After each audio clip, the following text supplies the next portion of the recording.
Kinası yıkanmıyor musun sen? Ben yıkandım gidiyorum sağ olasın.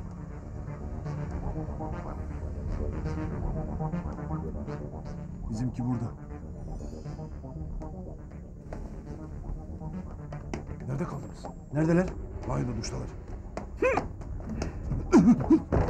Sakın bir yanlış olmasın ha burada. Senin geleceğini bilseydim seni başka karşılardım abi. Sana yanlış yapılır mı abi? Ben Bartolu'yum. Ser verdik sır vermedik. Öl de öleyim. Bartolu'ya güven. O olmasaydı çoktan ölmüştüm. Sana güveniyor. Ne bizi gördün ne de duydun. Hadi git.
Zahar!